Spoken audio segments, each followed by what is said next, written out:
welcome back to another episode of Chatroom with Shizza. From being the naval chief to now taking on the responsibility of running a non-profit organization, making sure to educate every single child of Pakistan. We have with us today retired Admiral Muhammad Asif Sandila, Saab Nishan-e-Imtiaz Military. Assalamu alaikum, welcome, thank you for your time. Wa alaikum assalam, and thank you for letting me come here and speak, and for a very nice introduction, I must say. A lot of people want to hear from the naval point of view also, because, when we talk about the triad, Pakistan Army, Pakistan Armed Forces, and the Air Force definitely have a stronger perspective of speaking to the public compared to the Navy. That's my opinion. Do you agree? Yes, I agree in a way that we should be speaking more, but perhaps our work at sea is we like to stay silent, not make too much noise, and we work away from the public eye. So there are advantages that if you make a mistake, very little is seen. But if you do something good, you really have to, people don't know. So by, I think, training, Navy people are rather run silent, run deep. एक आपने movie थी run deep run silent तो ये इस तरह का हमारा culture भी है और बहुत ज़्यादा शोर वोर करते भी नहीं हैं वी आर नॉट वेरी क्या कहते हैं making noise but I suppose we need to talk. Yeah, I think so, because see, it's all about narrative, especially now we're living in 2026. You have to take control of the narrative before someone else does. And I am also going to talk about that. But to begin with, compared to when you were the naval chief, or even before, when you were serving, when you look at the Pakistan Navy today, what's the single biggest capability shift compared to when you were in the forces?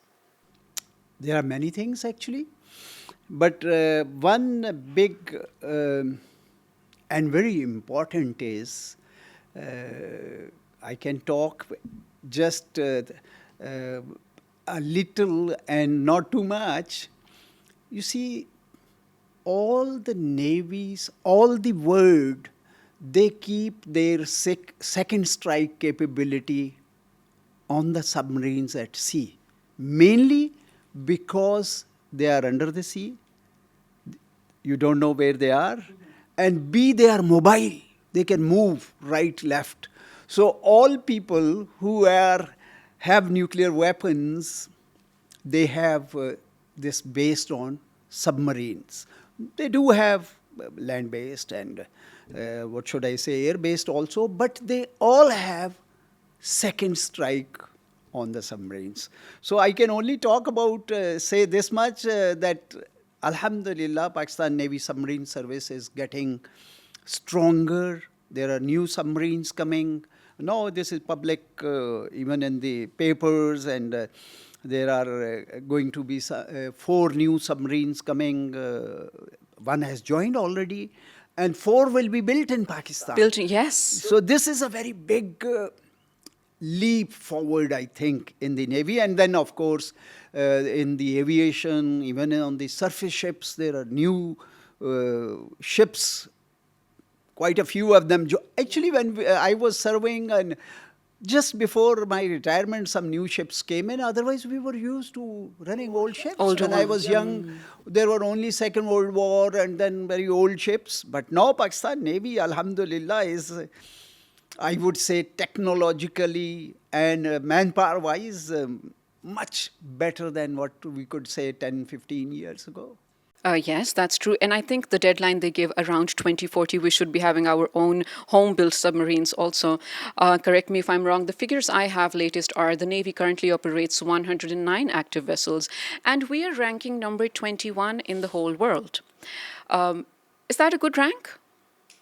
Well, being a Navy person, I would like to go on number 1. Yeah, of course. All of us would like to. But then you have to see your resources, what country can do.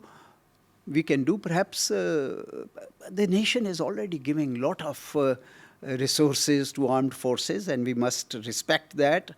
We have to compare ourselves with the threat that we have around. If you look at that, maybe number to number, it may be less, but I suppose there is something. Alhamdulillah, all these things are available with the Pakistan Navy now. And if I may, I am not sure your next question, but Marka Haq, Yeah. you see, the Navy positioned itself in a position of strength that despite having a very strong and very big naval force, Yeah. the enemy did not try to venture towards our waters or our coast, or it doesn't mean that we can we can remain off guard. We have to be very careful. So I think Pakistan Navy was able to deter the other side for not coming nearby or venturing into. I take this as a compliment to the people who serve in the Pakistan Navy today. You're absolutely right, because that was going to be my next question. So I'm going to build up on that. You know, when, first of all, what a huge feat for, all the armed forces of Pakistan to go through Marka Haq and come out so strong.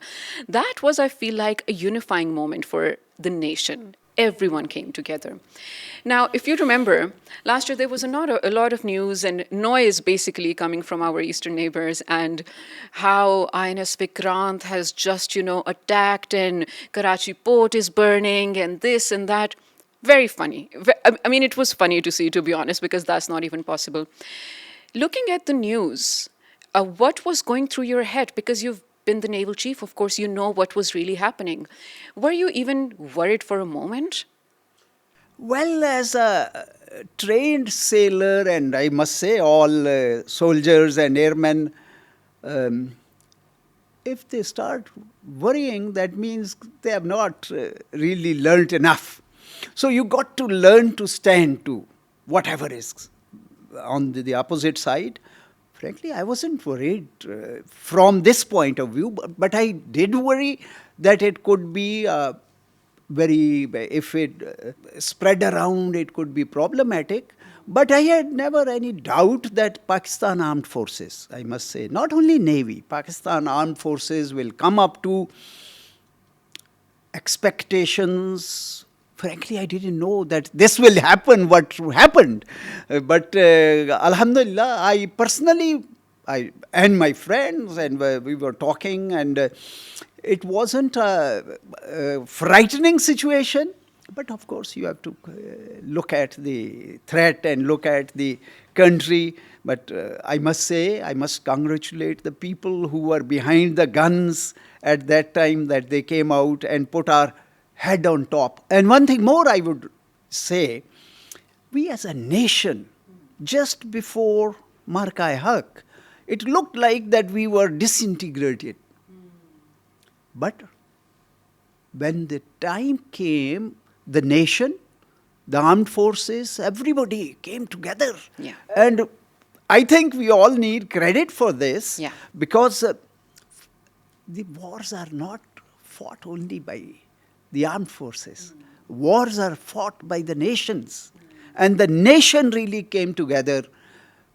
There were doubts, but still we managed, which I say that we are not very low IQ people. We are quite okay. And when time came, we all got together, put our differences aside, and everybody stood behind the armed forces. And Alhamdulillah, they came out very well. And that is probably something that really matters too, because when the public was unified, like we already spoke about, standing so firmly and strongly behind their armed forces, I think that was also a motivation point for the forces. So if we were to draw a comparison, see, 71 is an era of information, but not as much as we have now. There's probably radio, TV sometimes, somewhere, right? So narrative control, like we spoke about before the show, that is absolutely very important. I think people need credit for this. And for this, what I would say is, it's not only the armed forces, it's the media, it's the government, it's the people who Look at, we had heard of 1965 and 1971 war. Even in Markayak, people were going around and seeing, oh, something fell down, some, what do you call this, drones fell down. Drones, yes. Instead of running away and taking shelter, They were filming. Filming. They were filming, which actually, I am sure there must be people around who would be thinking what type of people they are. But that is how we are. Yeah. So I think the narrative was well controlled, and Alhamdulillah, the response of the armed forces, and in particular, I must say, Air Force, and of course, Navy and Army, was very encouraging, and they were able to do some good things. I want your opinion on it. Pakistan is now moving toward an explicit sea denial posture. This is post-Markai Haq, okay? Developing anti-ship ballistic missiles and anti-ship air-launched cruise missiles specifically to complicate any future Indian blockade attempt near its coastline. Is it true? If it's true, what is happening and what is your opinion about it? Is it our strategy now post-Markai Haq, or was it always like that? I think it was always like this. When you are in the armed forces, we always stay ready. And what you want that the enemy doesn't come close to you. And if he tries to come, then you should be able to hit. And I think whatever is written is somebody who, I agree. And I am, more than this, I would say I'm very confident. Yeah. I'm not talking of the Navy only, but the armed forces are ready. Yes, of course, I can talk about the Navy because I have spent 42 years in the Navy. It is close to my heart. Perhaps I'm sitting here just because I was in the Navy. So that is what Navy has given me. And I am very confident that Navy will stand to any threat that it comes. Whether it comes immediately, it comes little late. But as I said earlier, a lot of credit should go to the people sitting in the operations room, that they such a big Navy, which is, I think, as big as the 6th Navy of the world, wasn't able to come. There must be some reason. Right. They are not, they are also very intelligent people. We must respect them. They didn't want to, or they didn't venture out. That means there was something on this side which kept them away. Which kept them away, absolutely. And I must say, add to this, inshallah, it will continue to happen again. We are no more 1971 war Navy. We are a different Navy. The people are different. The equipment is different. The technology is different. So, we Alhamdulillah, I must say, things are better than what they were about 40 years ago. When we talk about our nuclear capability, we are a proud nuclear nation, of course. But on second strike capability, Navy happens to be the weakest of the triad. SIPRI published that now, roughly in 2026, Pakistan has around 170 warheads. That's great. Compared to the numbers in our region, we're doing good. Are we working towards betterment of it? Perhaps I need to restrain myself. Please go ahead. I need to restrain in certain things because there are things which I can talk, there are things I cannot talk. Okay.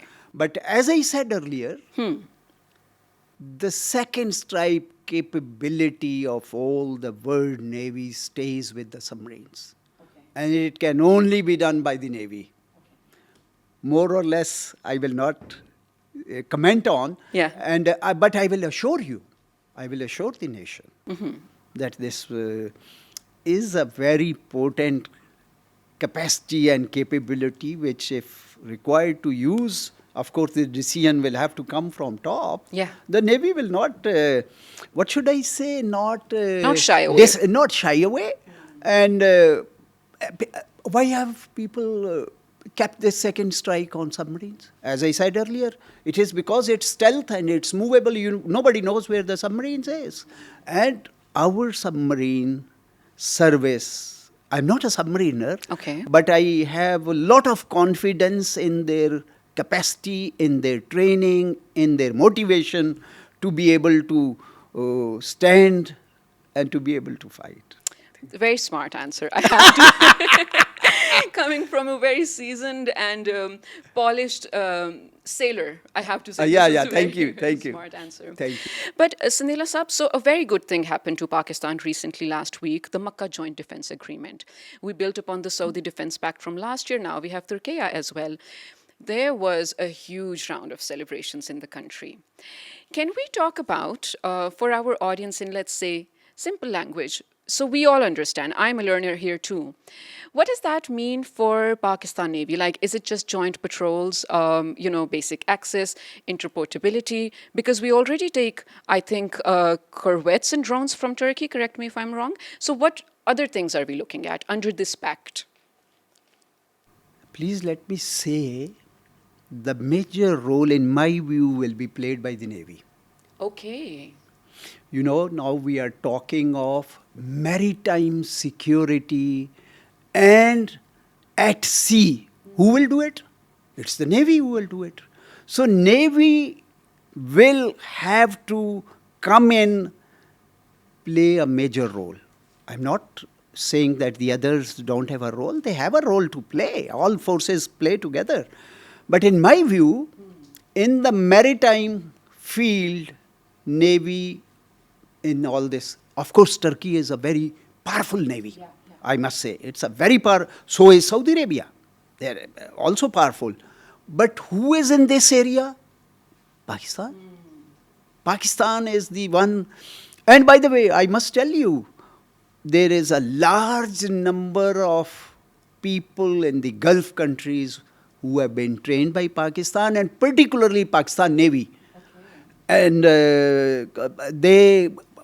both the navies maintain very good relations and very good working relations. And we have for some reasons it hasn't happened in the recent past, but we have a biannual exercise that takes place in Pakistan.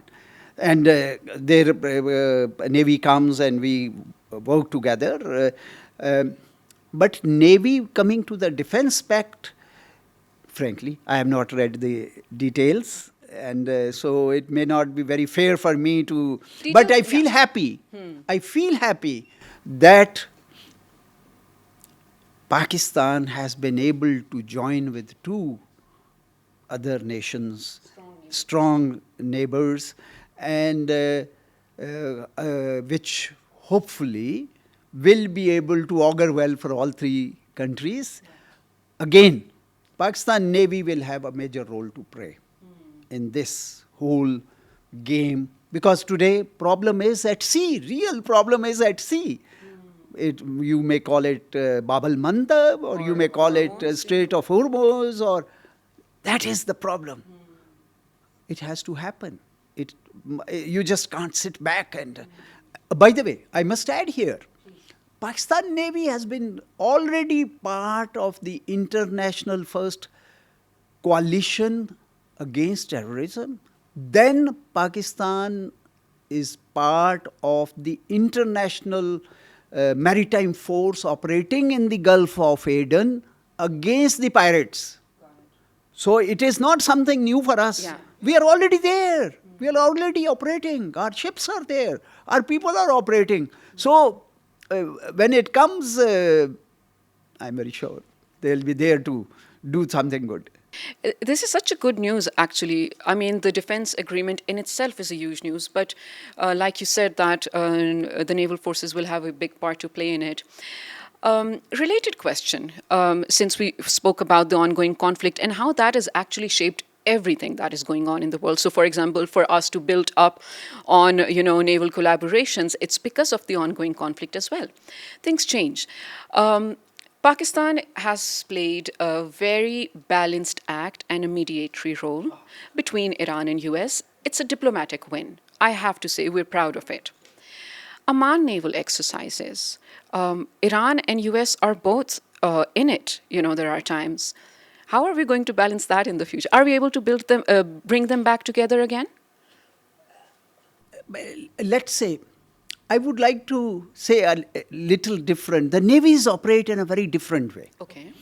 You see, you cross border, it's you violate somebody's either border or airspace. At sea, 12 miles is the 12 nautical miles is the general limit of the countries. You would operate at 12.1 nautical miles, you are in international waters. So the navies actually operate very at sea and collaborate in many ways. Okay. Collaborate in many. For example, search and rescue is anybody's responsibility who gets this information to help the people. Very recently, you must have read, Pakistan India? Navy picked up the Indian sailors who are in distress. Now, coming back to your question, in the area, we are talking about Gulf of Oman or Strait of Hormuz, I must comment on, I think, Pakistan's government, the Pakistan, what should I say, credit to the people at the helm of affairs, I will not name, goes to Pakistan.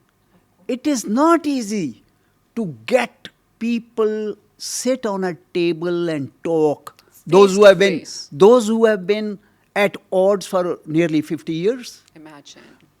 They're getting together, coming to Islamabad, and the declaration named as Islamabad Declaration, in my view, is a big achievement on the part of Pakistan. That shows many things.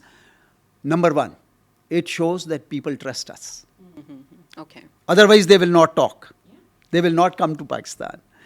Number two, whether the agreement takes place or it goes further, mediator has a role to get together. Beyond this, it's the parties to decide.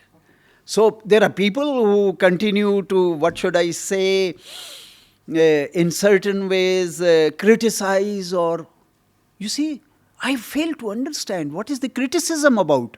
You see, you get the ceasefire, you get the fighting people together, you get them to Islamabad, sit together and talk. I think it's a very big achievement. And we as Pakistanis must be proud of it, that people trusted us to come and talk. So it is a big achievement, and I must say, all the people who are involved in this, they deserve a pat from the whole of the nation. Yeah. And this is a big thing, and I am very hopeful good things will come out. It doesn't happen. You see, 50 years of enmity, animosity cannot go in one day, 1 month, 6 months. It will take time. There's a lot of mistrust, and of course that needs to be worked on. Yeah. Yes. China, we somehow missed. Our all-weather friend. Submarines and frigates and whatnot. Since, of course, Pakistan Navy's existence, we have been in collaboration. What is something we're looking forward to in this partnership? Where is it heading to next? China is our neighbor. And both the countries have really been very collaborating with each other. Mm-hmm. One thing I must say, that at times we tend to put too much expectations or too much burden on our friends. Okay. I think this project, CPAC, it is for us to decide what is good for us. And I think this is a very good project which has come about. It is for us to make it even functional better. And better. You don't keep on expecting others to make it for you. If we work well, if we do our things right, it will be win-win for everybody. We have to do our part. When coming back to the two countries, I think there is a lot of collaboration. And I must say one thing more. There have been times Pakistan connected China to USA, if you remember, 1971. Yes. Henry Kissinger flew from Islamabad to Beijing. Yeah. And many other things. We have also been working together in certain maybe humble ways, giving whatever we could, let's say, share Of course, China has been very smart. Yeah. They have put effort on their education, technology, and they are now way ahead of everybody else. So we need to really work together, do more work ourselves than to expect others to work. That is what I would say. First thing, I would like to go back to China and submarines and that you talked about. Yes, we have old submarine at the moment, but the submarine which has come now, we did some work 15 years ago. Only then has it come.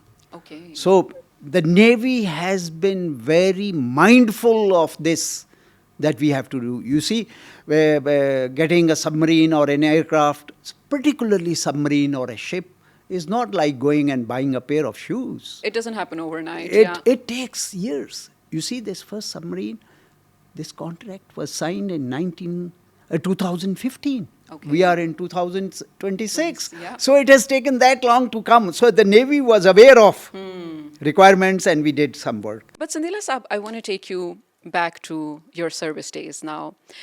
A simple question. Does let's say, a person from the Navy or a sailor who has served the nation for so many years, does he actually retire? I mean, yes, you're not going to office anymore, but aren't you still a Navy man?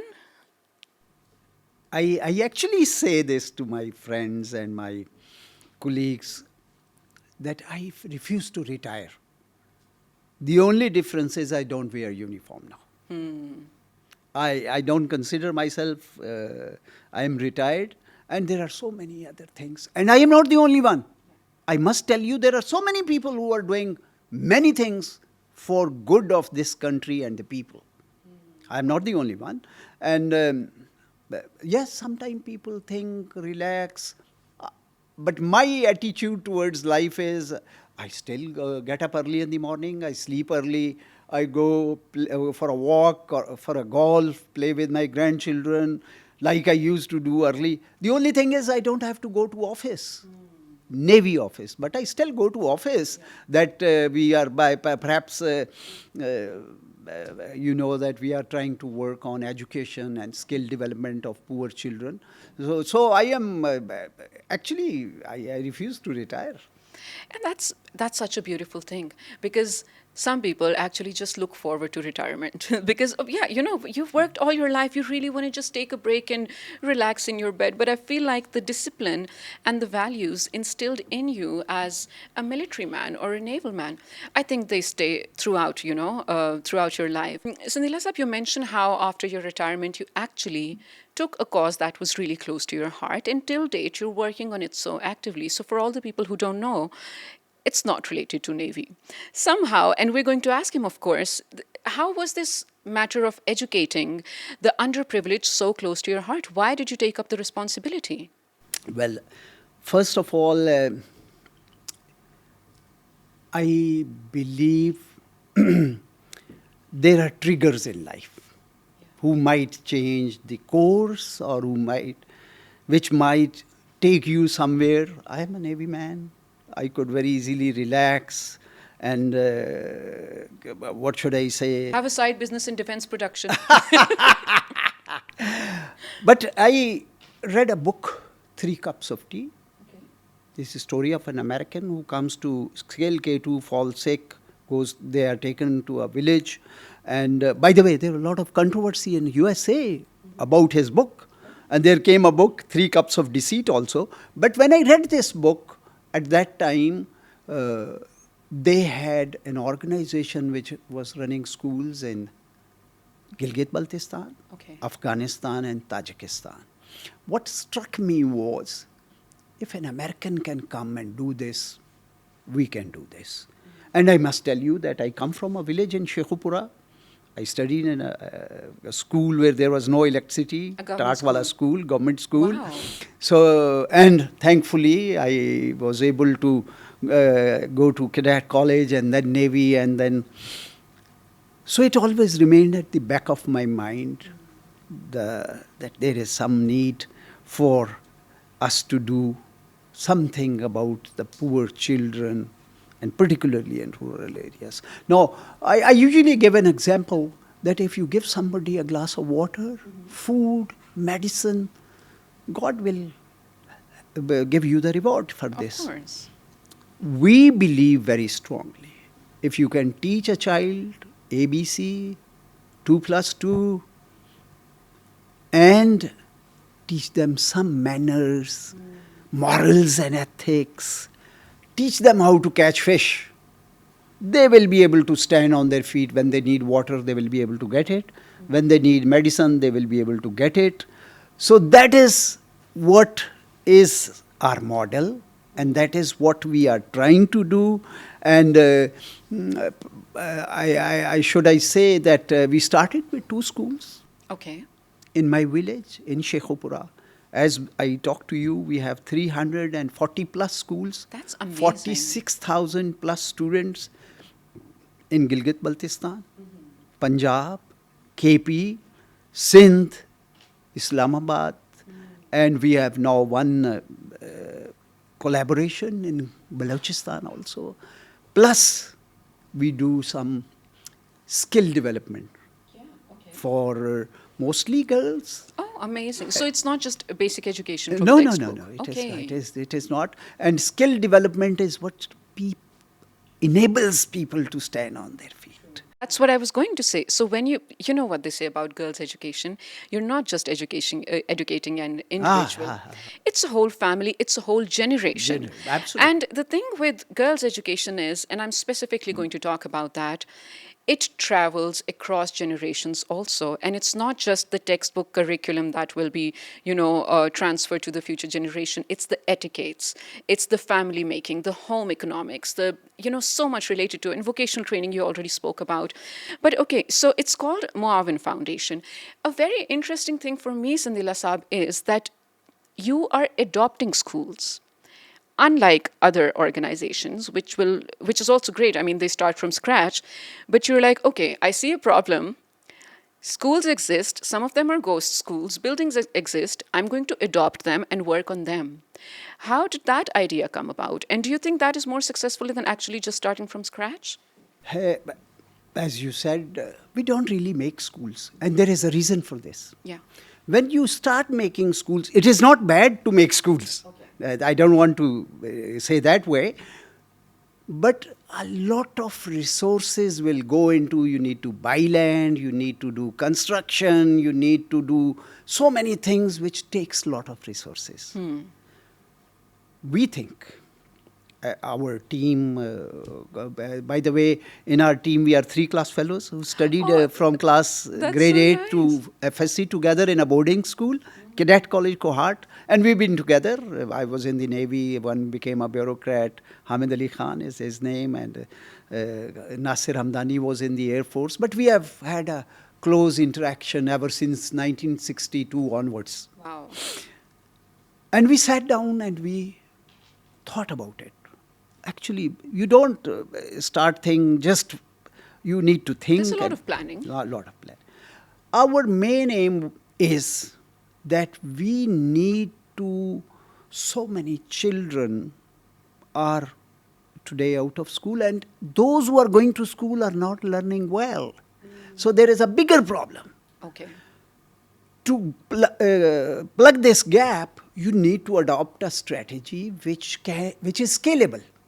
Now, what is scalable in our view? Some people may think otherwise. Scalable is that you shake hand with the government. Okay. And government has a very large infrastructure available. Yeah. If you make use of that infrastructure, make it functional, you can have that many more number of schools, and you can have that many more number of children in the school. Now I am talking about government school in rural area. Perhaps some schools, they don't have teachers. If there are, they don't come. If they come, they don't teach. And if they teach, they don't teach well. This is one problem. The solution is not any integration or differential equation to solve. Teachers should be there. They should be trained, and they should be, there should be monitoring. We work in rural areas. There is either no internet, and if there is, the bandwidth is not enough to run videos. We came across, we were told, and there is a gentleman who I call Angel, and they started making videos in Urdu. Oh, amazing. Urdu, and put it out on internet. So when we went and met him, he said, Admiral Sahab, it's all ready. So I told him, no, it's not ready for us. It is on internet. There is no internet in our schools. And if there is not enough connectivity. So they made a small server for us. And we made one dark room in our school, put a TV, and I used to take this, and they would use it for 3 months. Then I would bring it back. There was not so much of a culture of delivery system, 2015-16. And we found in about 6 months, when you go to the school, you talk to the children, it looked like that their conceptual learning was becoming better. You've actually painted a picture really well of us to understand. And I have to tell you, government schools and their improvement is something so close to my heart. First of all, because of course, I think everyone in Pakistan belongs to some village at one Of point. course. Right? Yeah. I belong. My father belongs to a village, and by default, so do I. He studied in those government schools where sit on the Like me. exactly that, and he's a military man as well. Oh, mashallah. So looking at his journey, coming from there, just having an ambition that I want to get out of here, and the only way out is education. Another very important thing that we are doing in Gilgit-Baltistan is there is a lot of fruit produced in Gilgit-Baltistan. The accessibility is very low. Either there are no roads, in the valleys, they're very difficult to go. Export, you mean? Even export, even the market. Okay. Fruits like cherries, apricot, Apples. Apples is still not very perishable quickly. Okay. These things that I am talking about, 2-3 days, if they have not consumed, it will go waste. Yeah. And they say about 50 to 60% fruit goes waste in Gilgit-Baltistan because of the not very good communications, roads, infrastructure. And these people have been doing this. This is nothing new. They dry fruit. Okay. And they use it in winters and for their own and sell. What we did was we brought in trainers who are well trained to tell people how to look after their trees, how to pluck the fruits, how to clean, how to grade, and then dry it up. Okay, for longevity. Okay. Dry it up. Because earlier, if you have gone to GB, you will see there will be lot of, if in this season you go, lot of apricot on the either rooftops or on some roadside. If it rains, it all goes waste. So what we did was we gave them some trays. Okay. With a tray, you keep it up and down, and if the rain comes, they can put a cover and their fruit is saved. Oh. Now we have started another thing that we do this. We have a solar powered, what should I say, a plant where it dries up quickly and you can do more than. Here, there was one individual lady doing at her home. There will be maybe 50, 60 people. And hopefully, they will be, not hopefully, I'm sure, once they dry this fruit, they are able to sell better. They get more money. And initially, now what we do with them is we check their product and we have it assessed in the market and tell them, this is the price minimum that you should get. Oh. At times people go and they say, oh, no, this is just not worth it and buy it cheap. Now we tell them, please don't sell it to anybody who gives you less than, let's say, last year's price was 450 to 600 rupees per kg. If somebody gives you less, please don't sell. And if more, please go ahead and sell. And if nobody is buying, we will buy and sell it for you. That's empowerment. So there are so many women who were maybe making 7,000, 8,000 rupees from these fruits per annum. Now they are gone to 60, 70, 80,000, 1 lakh, depending on the number of trees that they have, how much fruit they have. Admiral Saab, you mentioned that you were never on the submarines, but more than half of the year you must have been on the ships. What's a day like on the ship for someone who's never been, who doesn't know? I mean, we do see army officers and their lives. We do see, Air Force. A day on the ship, what's it like? At initial stages, it was pretty difficult because life at sea is quite different from when you are on land. You are all the time, when the sea is rough, you get seasick also. And there is quite a few people who get seasick, but you continue to work because the training, you continue to be busy.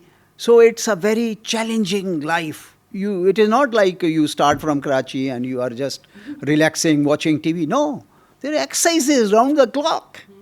So people are on duty, and I must say, the life is pretty tough. And I'll give you one example. When we were cadets, some of our class fellows, they joined the Pakistan Army, and they came to Pakistan Naval Academy for some training with us. And one of our colleagues' father at that time was in the army, and he was serving in Karachi. So our friend invited us, and we went to their house for dinner. And I remember, I said, life in army is very tough. They run 5 miles, 10 miles, 15 miles, and it's very tough. Little did you know. You see, my friend's father, may Allah bless their souls, he's also passed away. He said, no, I have traveled at sea. The life at sea is more difficult than on land. You see, he gave an example. You go, you run, you come back. If it's winters, you take a warm cup of tea or a glass of milk and eat something. After 2 hours, you are okay. If it is summers, you take something cold and you are okay. But at sea, you never know. When the sea is rough, the life is very tough. You don't like to eat. You don't like to, it is quite tough, and I must salute the people who work at sea. So that is how the life is. On a lighter note, just a, simple question from a sailor. The legends that we hear about, sea creatures and pirates and mermaids, are they true? Pirates are very much true. Yeah. Mermaids? I suppose so. But I see the secrecy on your face. There is some secrecy to it, definitely. Well, I said life at sea is very different from what is on land. Thank you so much. This was such a fruitful discussion. Ladies and gentlemen, conversations never end. I want to hear from you in the comments what you thought about this. Conversations will continue. Take care.